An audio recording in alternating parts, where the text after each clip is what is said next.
Good morning, everyone, and thank you for being here.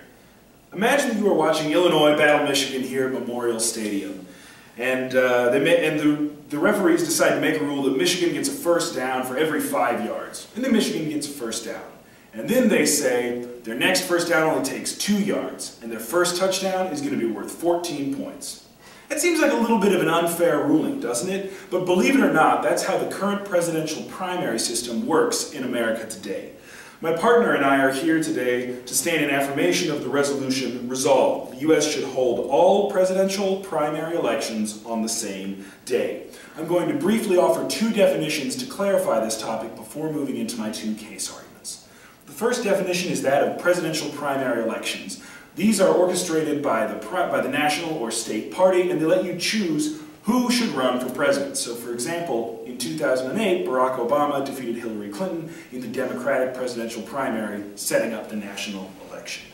And the term front-loading, which we'll be using in this debate and is a little specialized, is what happens when states move their primary elections earlier and earlier to try to get more press. Think about how much you hear about Iowa and how little you hear about Hawaii.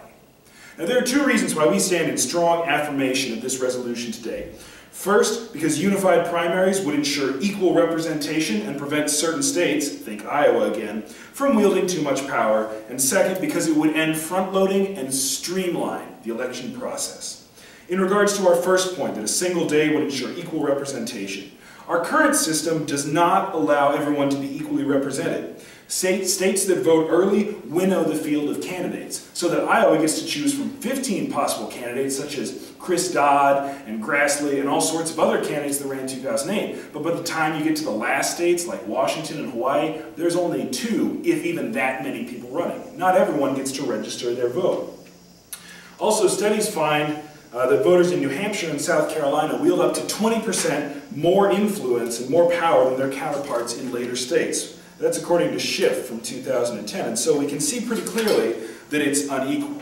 Our second point is that if we do this, if we have everything on a single day, it will end front-loading and streamline the election process. No longer can Iowa and New Hampshire become much more important than other states. Every state will get more equitable distribution, and they won't get as much media coverage as they do currently. That will be spread out amongst the states, and will end front-loading, will end this lengthy election process. It'll be more fair to other states, and that's why we urge you to strongly vote in affirmation of this resolution.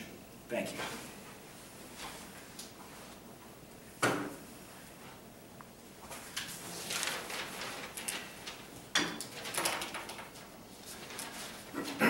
Although it seems like the affirmative team is setting out to solve something that needs fixing, that actually isn't the case. In fact, by changing it such that all of the different primaries are held on the same day is going to cause more problems than solutions.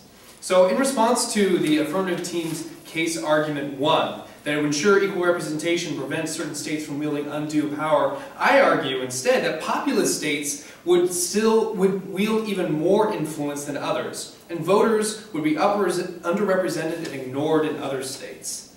So this is because a single day for primaries would not change any of the problems that later states would have in terms of their representation. If all the states voted on the same day, populous states like Florida, California, Texas, Ohio, and New York would be the only areas which candidates would care about. Unless these states are representative of the entire nation, then the resolution won't actually accomplish what the affirmative team claims that it will. Should 5 or 6 states be allowed to represent the entire nation? Even if you believe the arguments the affirmative team is making about unequal representation and undue power, is there any reason to believe that a single day primary would actually equalize those relationships? And I contend that there is not.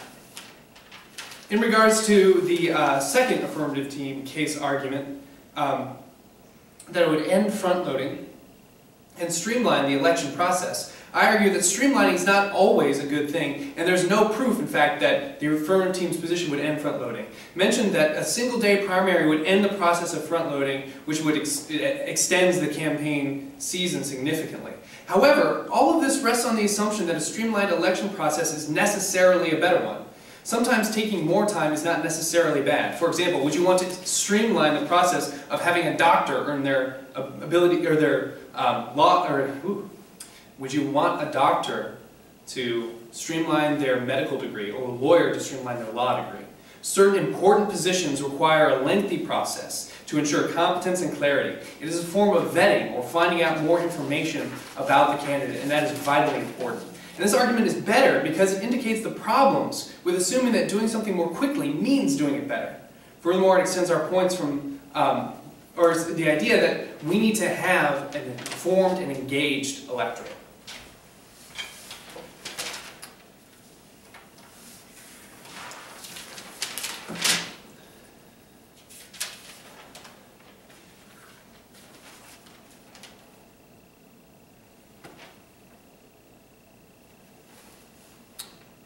Would you like to lead? Sure. I have a series of questions. The first is, how much does it cost to run a single ad in, say, the state of Iowa? I'm not entirely sure with that, but I would imagine that it's a pretty high barrier. Okay. Ads are expensive. Would you say that that cost of running an ad in Iowa would be more or less than trying to run an ad in all 50 states at the same time?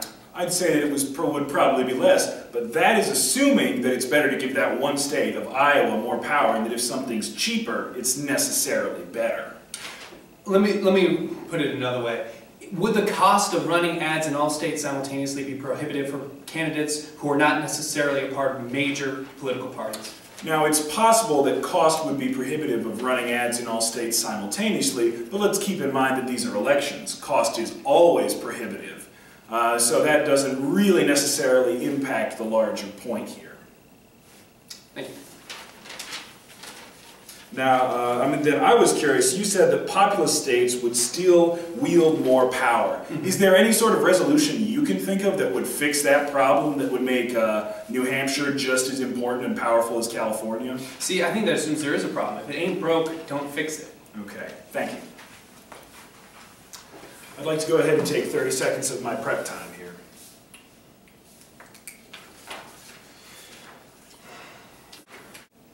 Hello everyone. I'm going to talk to you briefly and work through the arguments on the affirmative side of the flow and explain to you why, despite Mr. Pitchford's arguments, our arguments still stand and you should still vote in favor of the resolution.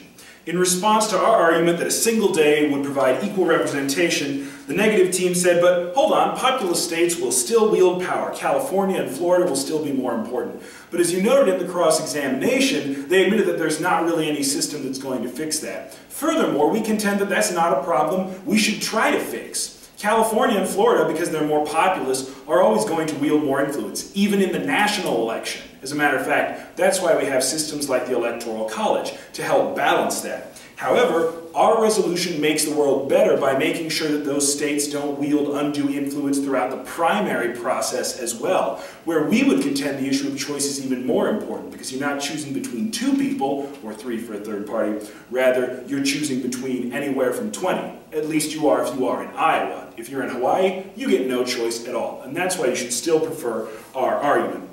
In response to our second contention that it would end front-loading and streamline the process, the neg said, but streamlining is not necessarily a bad thing. What about doctors? Well, the slight difference here is that doctors are earning a credentialed degree, and even those who love politics would probably agree that politicians themselves are not always the most qualified. However, this makes the assumption that the process is going to be better if it's spread out. How long should it be spread out? 2 years? 3 years? 4 years? So we don't really see from the neg here at all where the benefits come in. So we would think that you'd still be able to have an informed, rigorous debate even if it was only on a single-day primary. That assumes that because it's a single-day primary, we'll never have any coverage at all. If we've learned anything from politics, at least for the last 100 years, is that between the news media and informed citizens, like those in this classroom, we can discover the flaws perhaps possible in politicians and vet them. And so you should prefer our reason and our resolution here because we're making things better while not necessarily saying, because we don't know how long it should take, we should do nothing. And once again, for those 2 reasons, I want to urge you to vote in affirmation of this resolution. Thank you.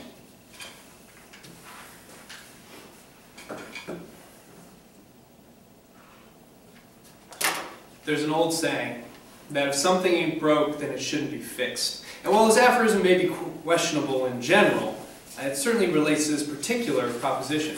Since the status quo provides numerous benefits and changing it would cause a number of dangerous losses, I stand in firm negation of the resolution and argue that the U.S. should not hold presidential primaries on the same day. And I offer two reasons for this stance. The first is that lengthy primaries help to inform the public, and the second is that the current primary system allows for parity between candidates. So first, in regards to the argument that lengthy primaries help to inform the public. Lengthy in the sense that the length that they are now.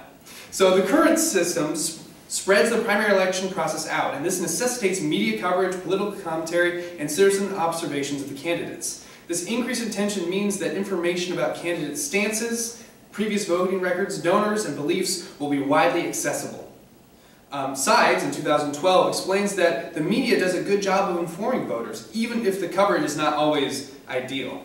This serves as a sort of vetting process, allowing the public to discover the elected, or the candidate's worthiness. The second main argument is that the current system allows for parity between candidates. Those candidates with larger war chests and more donors tend to dominate elections by spending heavily on the earlier states. However, there are alternatives for less funded candidates. For example, candidates can choose to skip Iowa and New Hampshire, launching their campaigns in Florida or South Carolina or other states. This allows them to conserve their resources and focus on gaining momentum that would otherwise not be possible. Also, candidates can develop creative campaign strategies to work within or without the benefits of big money. For example, despite the fact that Barack Obama was trailing Hillary Clinton in total funds, he won the Iowa caucuses and the resulting momentum with help from celebrity campaigners such as Oprah Winfrey and a grassroots-based strategy. So as we can see then, having the election process as it is, spread out over a period of time, provides more opportunities for the public to be informed and for candidates to actually have a chance between those who have more money to spend.